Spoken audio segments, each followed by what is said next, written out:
My name is Jorge Sermini. The name of my film is La Fille, but in English it's Daughter. I'm originally from Puerto Rico, but I reside and live in Belgium, so I'm also a Belgian filmmaker.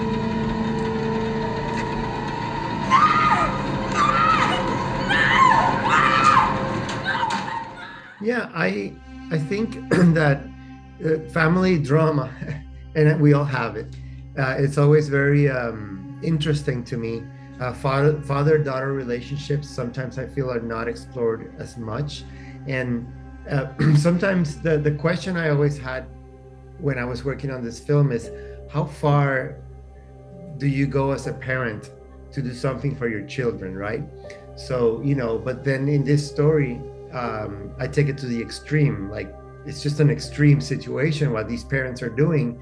And the question is, does that make you a better parent? Because these people are pretty horrible people. But in the end, they don't think they're doing anything wrong. And the way I was approaching it was to have them being sympathetic in some aspect, just to also question ourselves, like, where is the balance here? How do we decide what's good and not? Of course, it's completely wrong. I'm not saying what they're doing is right, but that was the intention behind it. I think I work with the things I didn't have. Like, I did not have overprotective parents. I have not been overprotected with my daughter. And so, but then I questioned myself, like, how does it feel to go into that world and look at the mirror? Like, what scares me?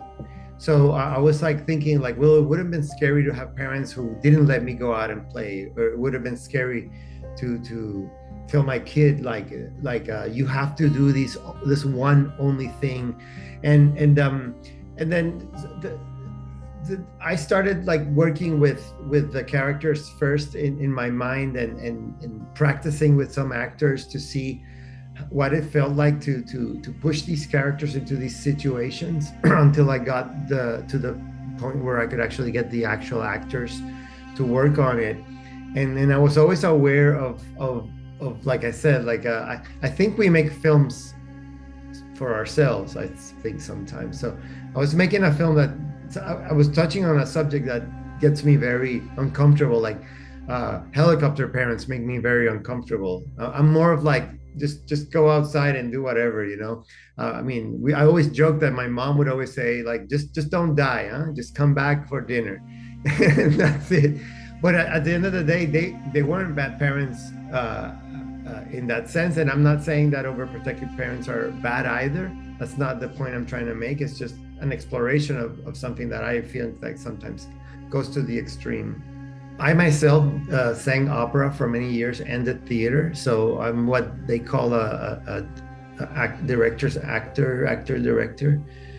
So I dealt less with, like, try to pull from your experience and more to be in the moment and what would you do in this situation. Because if I remember correctly, I was trying to get the father to be a good father. It's just that the situation that was written around it was extremely horrible. And I was getting the mother just act like a good mother. That's all I wanted. Like, just to go for it. Like, if you need to protect your child, do it. But then it's already written what you're gonna do. So act inside those parameters. Not to say that I didn't take from experiences from their life. I just try to not go there too quickly, because sometimes the actors will do it naturally, and it's better to kind of let them go first to see what they can come up with. But I was more concerned about, like, the melancholy that the father had about what he was doing. So that's something I talked about more. And with the daughter, I was just like, you're a kid and you've never been let out, and you look more adult, but you're a kid. That's it. And then with the poet, I mean, even in the casting, I was like, get me a guy that you look at and you love. I didn't write the short. My best friend wrote it, Nicole Elmer.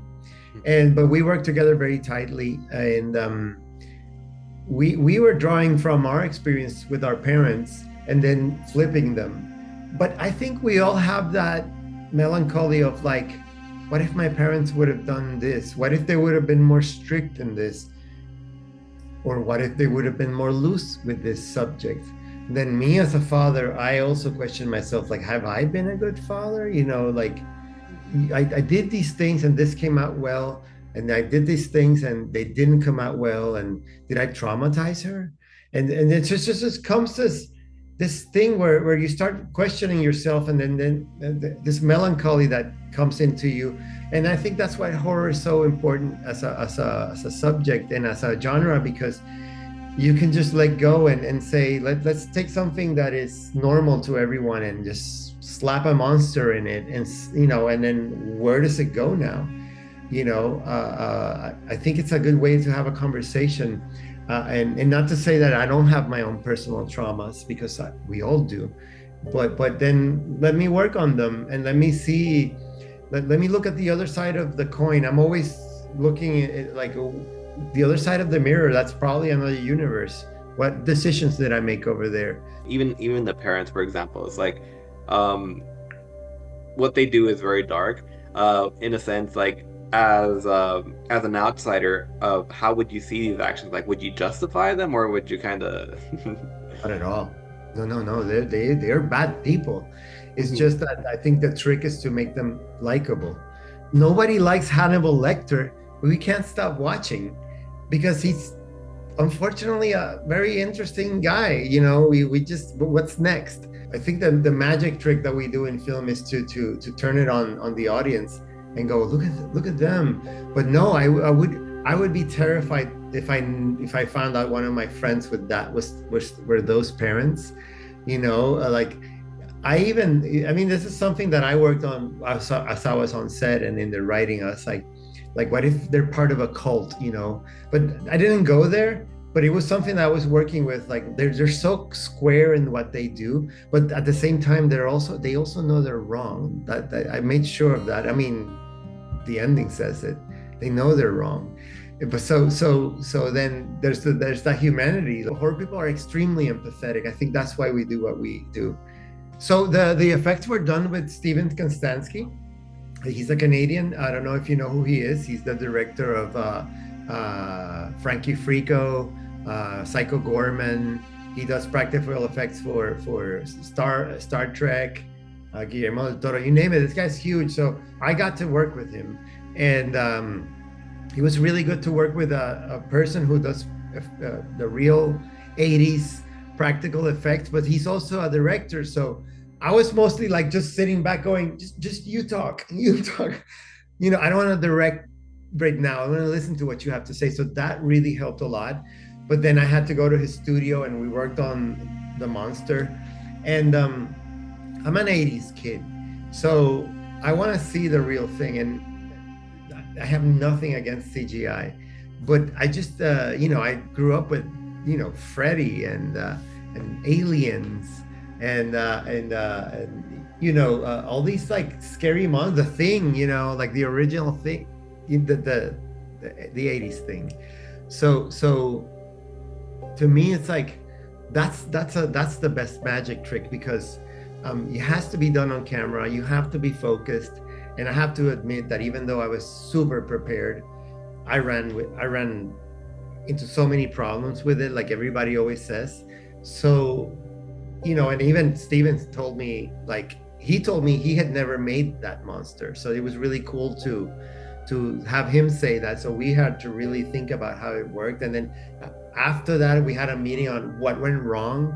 And so he was like, oh, okay, so next time I do this monster, I have to think about these things. So it was good to always know that the thing's ahead of you. This thing's always ahead of you, and it doesn't really work. He was always telling me, like, a good monster is a very expensive monster you never show. So I was like, oh, okay, just don't show the thing. He was always telling me also, like, you can't really like use this thing in many different ways. You can use it in one way.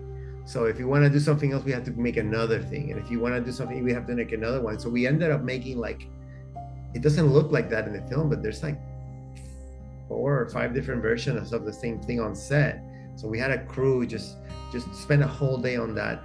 But yeah, no, I mean, I want to continue working practically.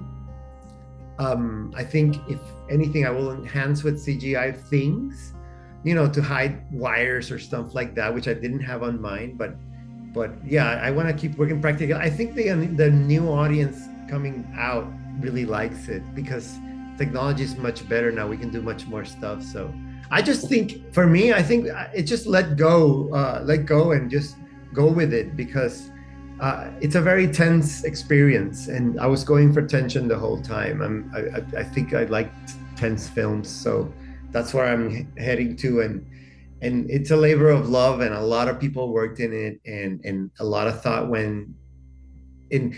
I mean, if people want to know, I actually shot the whole thing on an iPhone with my friends first, and then edited the whole thing, and I put music and effects, and then we shot and shot and shot and shot until it was perfect. And then I went and shot the film again with the actors, and actually it changed again when I was on set. So the process was long, but that's the process that I like. So it's very meticulous. There's nothing vain or extra in the film. Everything's very precise. And even then, I was like, oh, I didn't have to shoot that scene. Let's cut it out. But it's just a process. But yeah, no, if you haven't watched it, just like go in and let go and relax, because you're probably not gonna relax because it's super tense. Let it hit you.